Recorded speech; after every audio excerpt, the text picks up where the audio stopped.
bienvenidos a la penúltima sesión de nuestro espacio de diálogo teológico y académico. Estamos ya llegando al final de este camino de reflexión sobre la responsabilidad social y el compromiso social de nuestros movimientos nacionales.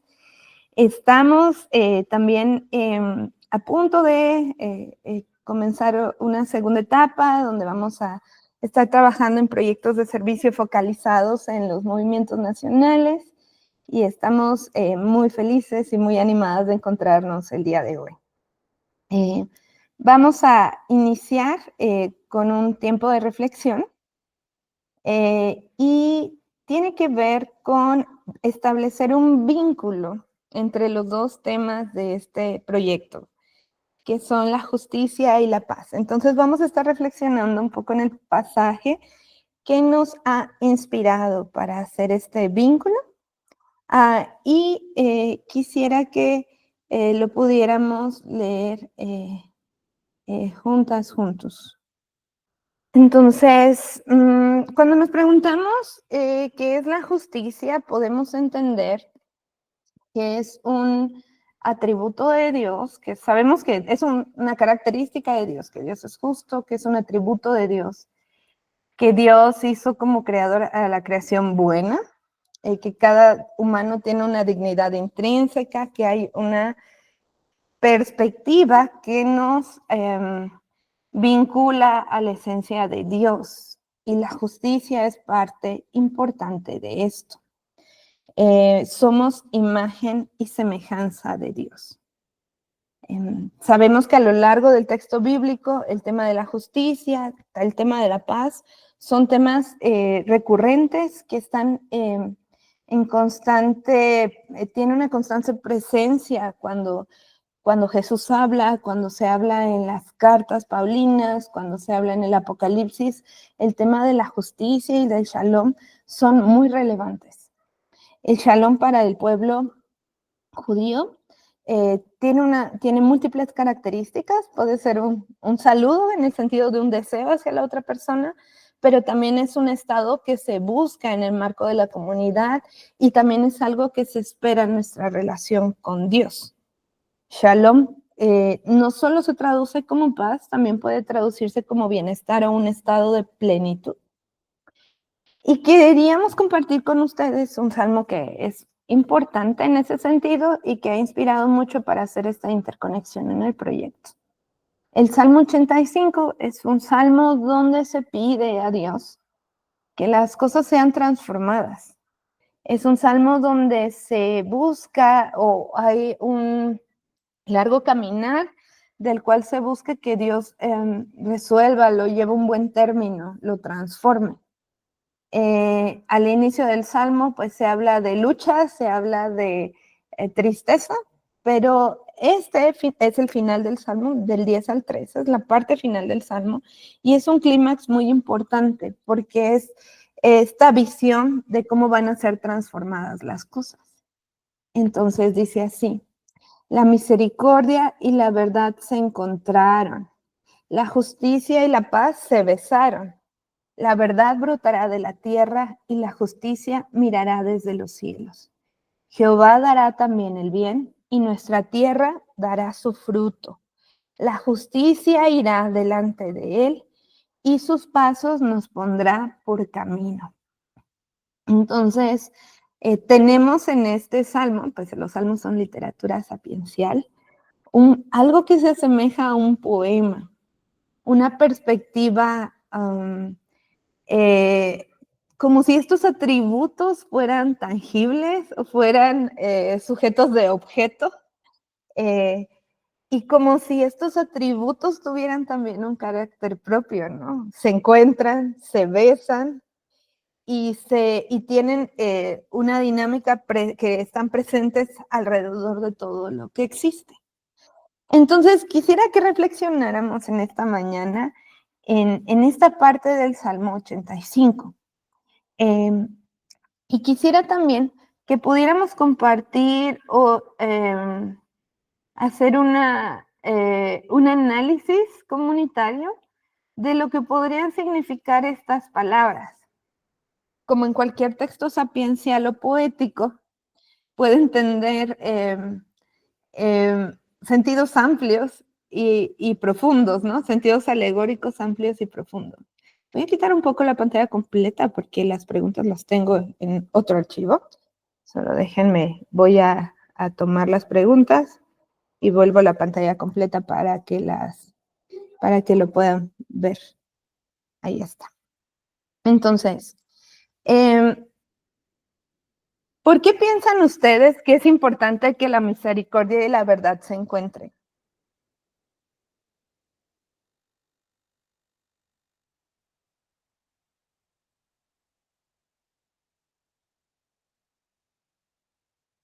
¿Cómo podemos entender esos atributos de misericordia y verdad?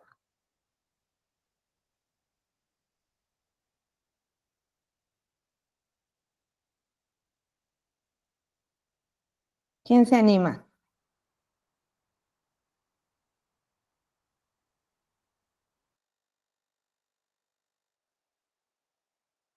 Adelante, Federico. Hola, buenos días.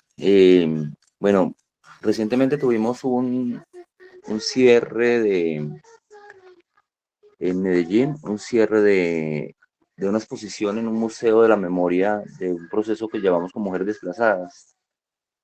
Y el pastor de una de las iglesias que lleva el proceso con esas mujeres dijo, citando ese texto, dijo algo así como la, ¿cómo sería lo contrario a misericordia? Eh, no sé, pero dijo como no sé, la arrogancia, sí, y la, y la mentira se encontraron, sí. Eh, y el texto que sigue en el Salmo, eh, el amor y la verdad, el amor y la justicia se besaron, algo así. Y dijo así como que el odio y algo se besaron. Cuando yo lo escuché, yo dije, y después le dije, qué interesante, porque lo que hiciste fue contrario, o sea, hiciste todo el antónimo del Salmo y describe claramente lo que ha ocurrido en el conflicto armado colombiano con el tema de las mujeres y las personas en estado de desplazamiento. Eso para responder tu pregunta, que por eso es importante que se encuentre la misericordia y la verdad, el amor y la justicia, porque precisamente responde a todo lo contrario de lo que eh, ha hecho la injusticia en medio de personas con carne y hueso, en medio de realidades difíciles. Bueno, eso, compartir esa experiencia que tuvimos. Muchas gracias, Federico. Es interesante pensar en antónimos, ¿no?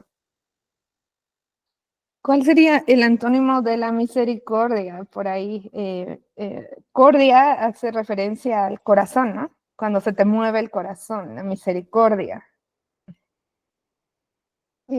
Y la verdad. Entonces, la misericordia y la verdad se encontraron, la justicia y la paz se besaron. Muchas gracias, Federico. Es muy interesante pensar en esto, ¿no? La justicia, la injusticia, la paz, la guerra, la enemistad, la violencia.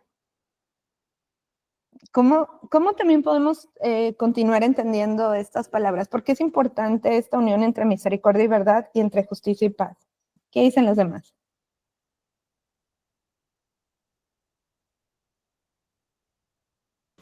Yo también estaba pensando, Sandra, que a veces la verdad sin misericordia es cruel.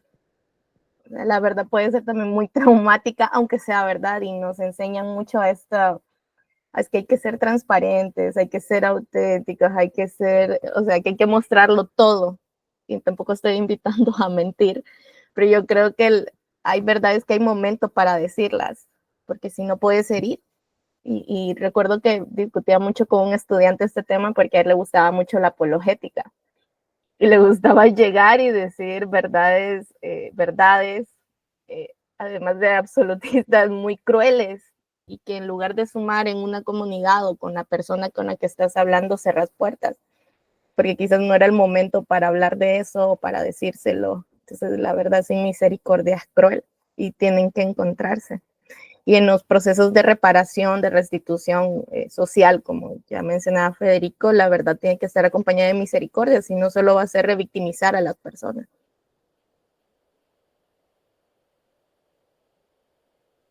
Muchas gracias, Remy. Es muy interesante esto que mencionas, la importancia de que vayan juntas. ¿Alguien más?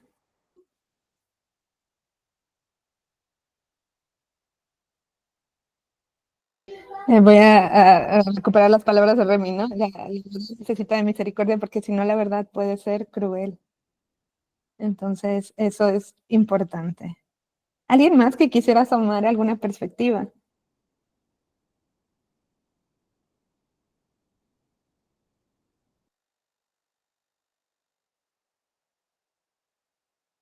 Porque la misericordia y la verdad se encuentran, pero la justicia y la paz se besan.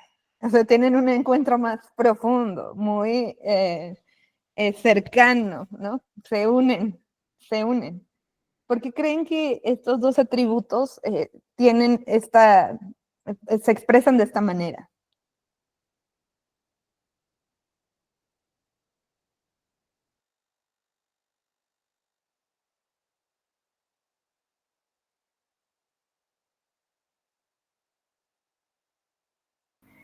Puede ser que se hacen una sola cosa, ¿no? Dejan de ser dos, se produce algo nuevo ahí, sale un beso. Gracias, Lore. Lore dice, se unen, se convierten en algo junto. ¿Y por qué estos dos atributos se besan?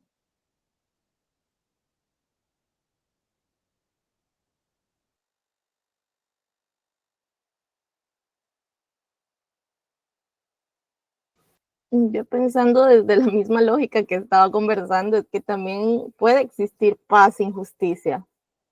O sea, y muchos países lo experimentan, pueden tener mucha paz, pero no justicia. Entonces, yo creo que la relación es más íntima, así como dice Lore, tiene que atravesarse para que sea real. Y el beso, también pensando desde el contexto que lo habla, es como eso de atravesarse el alma en personas. Ay, pero en este caso pienso en eso, tiene que ser uno. Entonces, dice Remy, para que sea algo integral tienen que ir juntos, no pueden ir separados el uno sin el otro, si no, no está haciendo una integralidad, ¿no? También podría haber, dice Remy, una paz sin justicia. ¿Alguien más?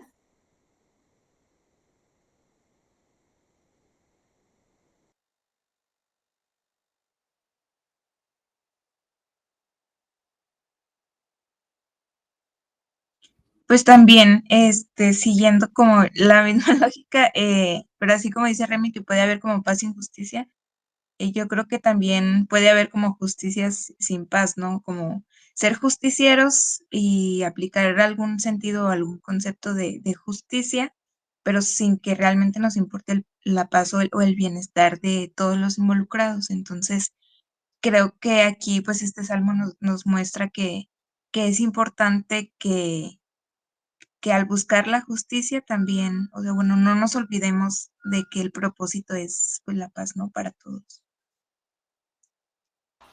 Qué interesante, muchas gracias, Areli. Entonces, esta paz tiene que ver también con el bien común, tiene que ver con un estado de bienestar, de plenitud, pero no solo lo individual, sino también lo colectivo, ¿no?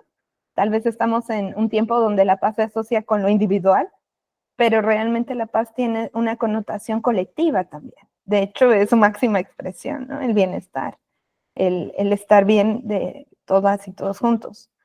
Porque la verdad es quien brota de la tierra y la justicia está desde los cielos. ¿Por qué? Porque el salmista hace esta alusión en el 11. Okay, entonces tenemos aquí también dos necesidades importantes, ¿no? Esta verdad, que puede ser las relaciones entre las personas, que puede ser también la violencia, lo que oculta las huellas del pecado, es lo que brota de la tierra. Y Dios desde los cielos entra con su justicia sanadora, transformadora. Es el 12 y el 13 son una declaración de confianza en Dios. Jehová dará también el bien y nuestra tierra dará su fruto. Es también una alegoría del 11. Jehová desde lo alto nos va a dar el bien y la tierra también va a dar estos frutos. La justicia irá delante de él y sus pasos nos pondrán por camino. Él nos dará su ejemplo. Quisiera que termináramos esto con un esquema que compartí en algún momento de este proyecto, pensando mucho en que la misericordia y la verdad son aspectos relacionales y de convivencia interpersonales.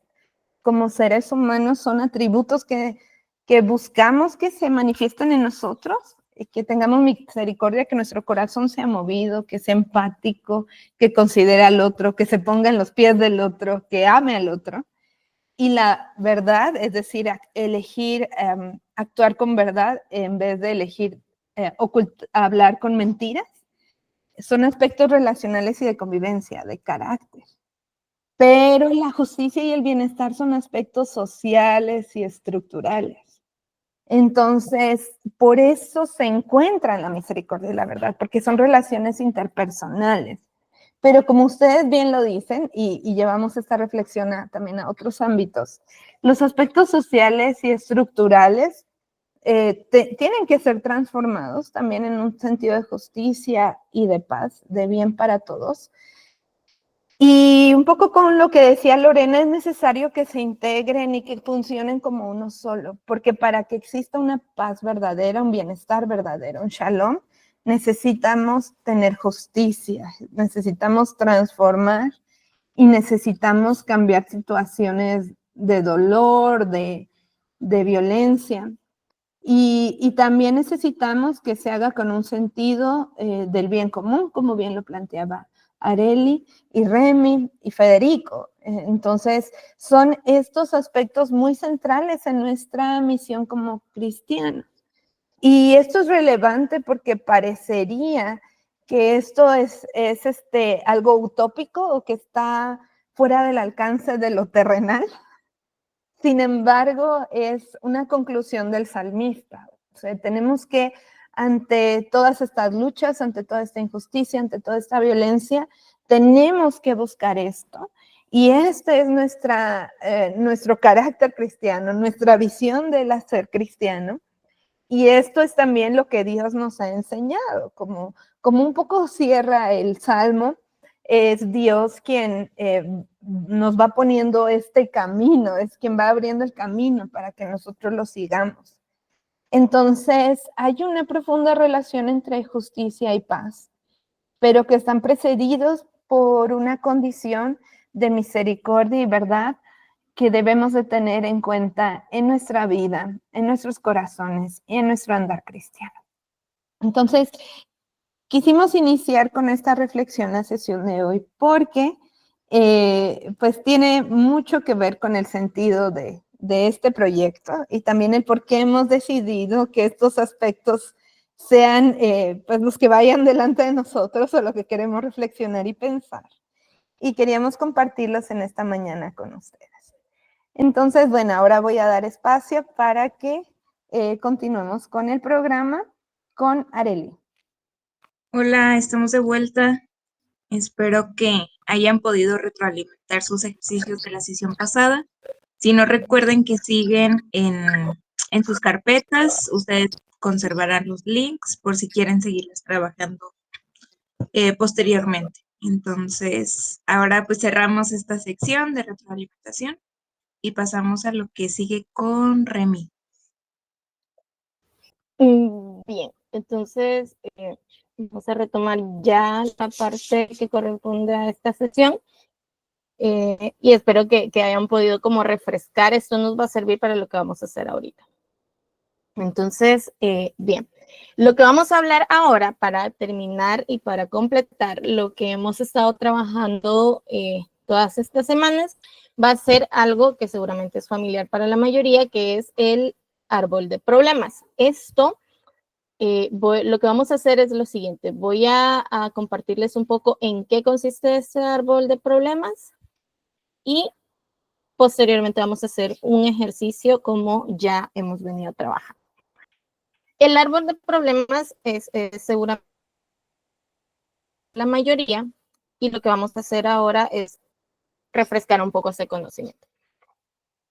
Lo primero es entender qué es el árbol de problemas, y aquí les doy como una breve definición, que es lo vamos a entender como una herramienta visual que sirve para identificar y analizar estructuradamente problemas. O sea, esto permite desenredar un problema y tratar de entender qué lo origina y qué efectos tiene en las personas.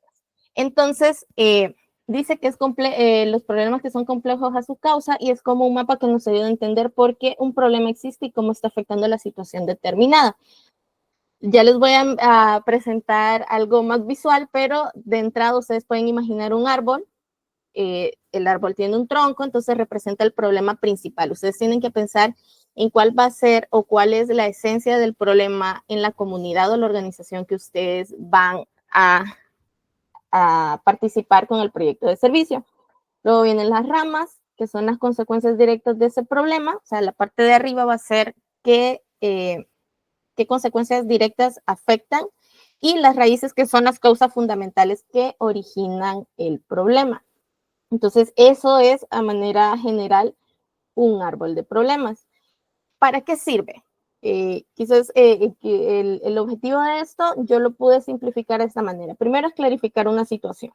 O sea, vamos a entender las relaciones que existen entre los problemas, sus causas y consecuencias, y nos permite tener una imagen más clara de lo que vamos a trabajar.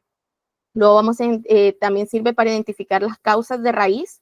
O sea, no solamente hablando de problemas muy puntuales de una comunidad, sino incluso problemas estructurales, nos permite tener una visión más amplia. El árbol de problemas también prioriza las acciones, o sea, ya en este sentido de causas y consecuencias, nos permite priorizar qué es lo importante o qué es lo real a la hora de resolver una problemática en comunidad. Y luego habla que nos permite comunicar un problema. Es una herramienta útil para comunicar un problema a otras personas y generar consenso sobre la situación. Entonces, es una herramienta muy útil que nos permite tener claridad, identificación, y también yo creo que lo más importante de un árbol de problemas es que nos permite tomar decisiones, y decisiones reales a corto o mediano plazo, que es lo que nosotros necesitamos, más allá de un asistencialismo o algo solamente puntual. Luego, ¿cómo vamos a construir un árbol de problemas? Vamos a identificar el problema central, y todo esto pensado en su proyecto. Luego, las causas, luego las consecuencias, y finalmente vamos a organizar la información. Si se fijan, no es... O sea, yo le decía a Arely hace poco, como puede ser muy simple, puede ser muy complejo hablar de esto, porque yo creo que tenemos que tener los pies sobre la tierra a la hora de tomar la decisión de ser un árbol de problemas, porque hay problemas que son mucho más graves o más profundos que otros. Entonces tenemos que pensar en el momento exacto en el que nosotros estamos trabajando. Entonces... Y Remy, perdón, y ahí también en quién tiene que resolver los problemas, ¿no? Exacto, y es eso, porque y yo les decía, hay problemáticas estructurales que nosotros no vamos a poder resolver. Entonces, pero desde nuestro proyecto de servicio, ¿qué es lo real a resolver? Entonces, si se fijan, es una herramienta muy útil para identificar causas y consecuencias y para organizar información. Antes de irnos a hacer un ejercicio propio, les pongo acá un ejemplo, que es justo lo que Lorena estaba diciendo. El ejemplo es, si el problema central es altos índices de deserción escolar en una comunidad, las raíces, que son las causas, yo puse dos ejemplos, porque el primero es problemas más estructurales, como pobreza, falta de acceso a recursos educativos, violencia en la comunidad, que estos resultan normalmente problemas estructurales que no podemos resolver en este momento, porque necesitaríamos una gestión o influencia en las políticas públicas de nuestro país, que, bueno, como movimientos en algún momento se puede tener. Pero también coloco cosas como más puntuales, como desinterés en la población joven de estudiar, la desesperanza sobre el futuro, falta de acompañamiento profesional para las juventudes que van a acceder a educación. El tronco, que es la parte media, que es de donde proviene o de donde resaltamos causas y consecuencias, es el alto índice de deserción escolar. Ya les voy a poner una imagen para que sea más claro. Algo muy importante a la hora de poner el problema es que normalmente nosotros mencionamos problemáticas en una expresión negativa. Y algo muy útil para el árbol de problemas es que el problema sea expresado como una afirmación. O sea, altos índices de deserción escolar es una afirmación de algo que está pasando, pero si yo lo pusiera en negativo fuera como los jóvenes no van a la escuela. O sea, es una problemática expresada en negativo, es más difícil clarificar qué es lo que necesita. Entonces, algo muy clave a la hora de ustedes trabajar en su proyecto de servicios, que piensen en la problemática desde una afirmación, desde algo que está ocurriendo en ese momento y no desde la negativa de qué es lo que falta. ¿Ok? Entonces, luego van las ramas, que es, yo pongo ahí como ejemplo, menor nivel educativo de la población, aumento de migración, menor desarrollo económico en la comunidad.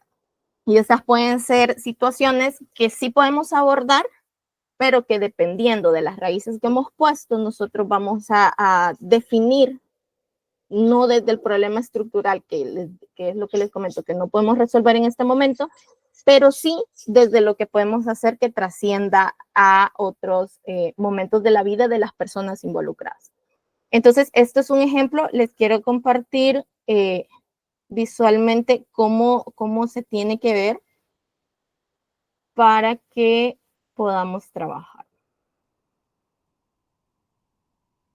Voy a poner este.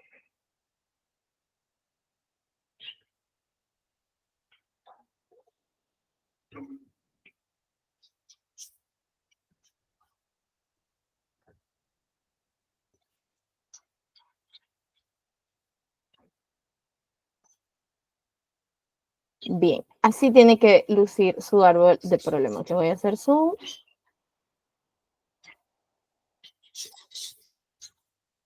Esta plantilla es la que van a usar ustedes para trabajar en este momento. Se los va a compartir Arely en cada grupo. Y lo que van a hacer es esto. Empiezan por el tronco. ¿Qué es lo que sucede? Y es la problemática expresada en una afirmación, como les comento. O sea, por ejemplo, en Ecuador quieren trabajar en un comedor comunitario. ¿Qué problema o qué sucede es por qué surge este proyecto? O sea, ¿cuál es la problemática que este proyecto está trabajando? ¿Okay? Y luego ustedes van a las causas, que son las raíces, qué es lo que provocó esta problemática y los efectos, qué está causando en la comunidad a raíz de esta problemática. Así tiene que lucir su árbol de problemas. No sé si hay alguna pregunta sobre lo que he hablado, porque de repente puede ser confuso. Y también creo que esta herramienta se ha usado bastante. Interesante que comienza por el tronco, ¿no? Uh-huh. Sí, sí, es como del centro hacia afuera. También hay otros formatos. El árbol es como la versión más didáctica o más lúdica para trabajarlo, pero también hay personas que lo hacen como en un organigrama, pero siempre es del centro hacia afuera. O sea, para pensar la problemática tenemos que iniciar desde el punto de en medio, por decirles algo. Entonces, empezamos por el tronco, luego vamos a las raíces y finalizamos con las ramas, queridos, queridas. ¿Alguien tiene alguna pregunta o comentario para lo que vamos a hacer? Remy, por ejemplo, en el caso de algunos proyectos o de algunos contextos, por ejemplo, que varias problemáticas se crucen o se interseccionan, ¿se hace otro árbol para cada problemática? ¿O sí, verdad? Lo ideal fuera que lo hiciéramos en una sola, y ese es el desafío del árbol de problemas, es que no nos desviemos de cuál es el problema principal, y de repente se puede, y por eso les decía, puede ser muy complejo porque implica muchas problemáticas. Por ejemplo, pienso en el tema de las buscadoras. Las buscadoras tienen, o sea, muchas intersecciones, no solo de género, sino también de seguridad pública, de políticas públicas, un nivel comunitario. Entonces, el punto es cómo van a desglosar esto sin perder de vista cuál es el problema principal. Entonces, el desafío es cómo en un mismo árbol mantenemos focalizada el mismo tema. Ahora, si de repente va a surgir otra iniciativa desde otro enfoque, creo que sí se puede hacer otro, pero en el momento en el que estamos, creo que es importante que mantengamos en uno qué es lo que queremos hacer puntualmente. Gracias, Ariel. Me pareció ver a Griselda que había activado el micrófono, pero no sé si también iba a decir algo. Ah, sí, no recuerdo bien la parte de los efectos, pero son tanto efectos positivos como negativos. No tiene que ser problemas, los efectos negativos. Hay uno también ya. que está el árbol de problemas, y yo también he trabajado algo que es como el árbol de objetivos, que es como darle la vuelta, ya es hablar de lo positivo. Pero acá sí es las problemáticas. Okay. Ajá, en los efectos sí tiene que ser qué problemas han surgido a partir de esta problemática. Entonces sí, Gris, muy importante pregunta.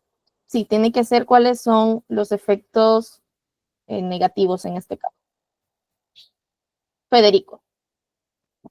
Sí, no sé si ya lo mencionaste y no lo escuché, pero creo que también es importante el tema de identificar los actores, ¿no?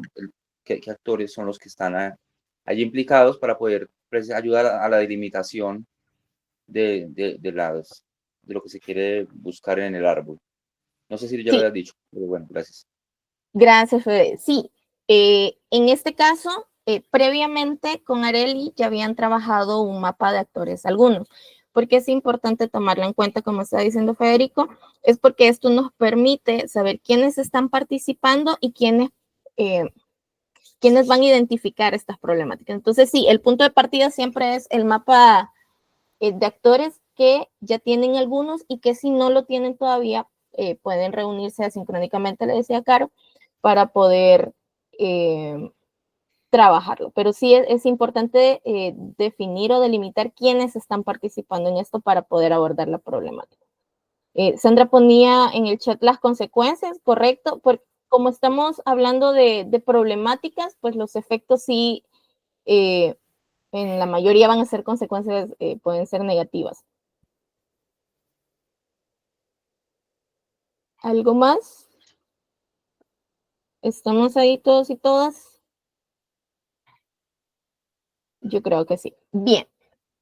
Entonces, vamos a tener, ¿cuánto tiempo? Creo que eran 20 minutos